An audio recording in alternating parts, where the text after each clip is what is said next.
Assalamualaikum warahmatullahi wabarakatuh. Halo sobat setia Fakta Kehidupan. Tidak lupa kami sampaikan salam sehat, salam sejahtera. Semoga tercurah segala bentuk kebaikan dan juga kita semua dalam lindungannya.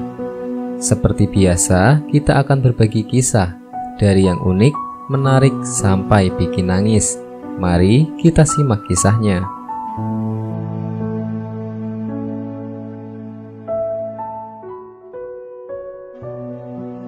Kisah nyata. Inilah 5 ahli sedekah yang dilempar malaikat ke neraka.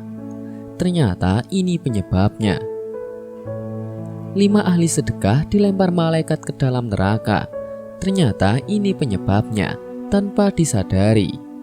Penyebab dilemparnya oleh malaikat ke dalam neraka. 5 ahli sedekah ini karena melakukan hal-hal atau kesalahan yang tidak disadari. Seperti diketahui, rezeki setiap manusia pada dasarnya sudah Allah berikan sesuai dengan kebutuhannya dan sudah ditetapkan jumlahnya. Ada yang cukup, ada yang kurang, ada pula yang Allah lebihkan. Semua itu semata-mata ujian keimanan.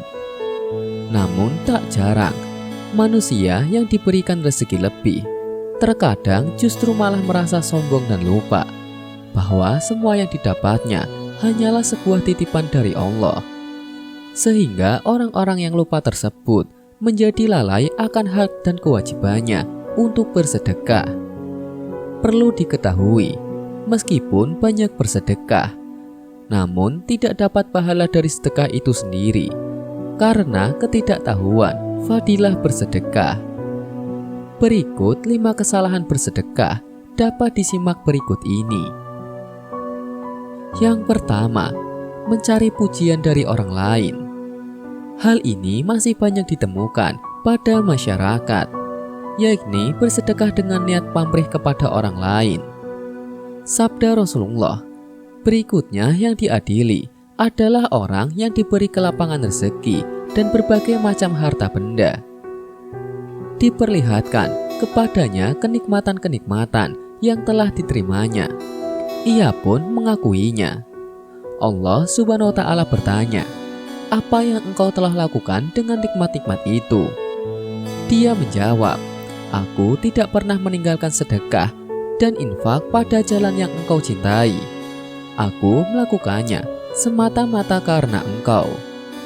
Allah berkata, "Engkau dusta. Engkau berbuat demikian itu supaya dikatakan orang dermawan dan murah hati. Dan memang yang begitulah yang dikatakan tentang dirimu." Kemudian diperintahkan malaikat agar menyeretnya dan melemparkannya ke dalam neraka. Hadis riwayat Muslim. Dari hadis tersebut sudah jelas orang-orang yang bersedekah hanya untuk mendapat pujian, bukan mencari ridha Allah Subhanahu wa Ta'ala, maka akan diseret dan dilempar malaikat ke dalam neraka. Yang kedua, menunda sedekah. Nikmat sehat dan kelapangan rezeki merupakan salah satu nikmat yang sering dilalaikan. Dari nikmat sehat inilah manusia bisa mencari rezeki yang sudah disediakan Allah Subhanahu wa Ta'ala. Ketika manusia sudah mendapat rezeki, terkadang menunda atau bahkan lalai untuk bersedekah. Disadari atau tidak, rezeki diperoleh dari hak dari orang-orang yang kurang mampu yang harus diberikan sedekah. Jika menunda sedekah yang akan diberikan, maka Allah juga akan menunda rezeki yang akan diberikan, atau bahkan kita akan diperingatkan dengan dicabutnya nikmat sehat untuk sementara. Diriwayatkan, seorang bertanya kepada Rasulullah, "Sedekah apakah yang paling afdol?" Rasulullah menjawab, "Engkau sedekah ketika masih dalam keadaan sehat lagi kaya, sangat ingin menjadi kaya dan khawatir miskin. Jangan kau tunda hingga ruh sudah sampai di kerongkongan, baru berpesan untuk si fulan sekian dan untuk si fulan sekian. Padahal harta itu sudah menjadi hak si fulan." Hadis riwayat Bukhari. Sangat dianjurkan bahwa untuk mengeluarkan sedekah di saat tubuh masih sehat dan kebutuhan sudah tercukupi. Yang ketiga, sedekah dari orang terdekat terlebih dahulu.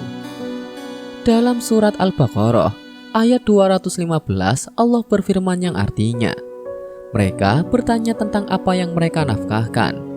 Jawablah apa saja harta yang kamu nafkahkan. Hendaklah diberikan kepada ibu bapak, kaum kerabat, anak-anak yatim, orang-orang miskin, dan orang-orang yang sedang dalam perjalanan. Dan apa saja kebaikan yang kamu buat, maka sesungguhnya Allah Maha mengetahuinya.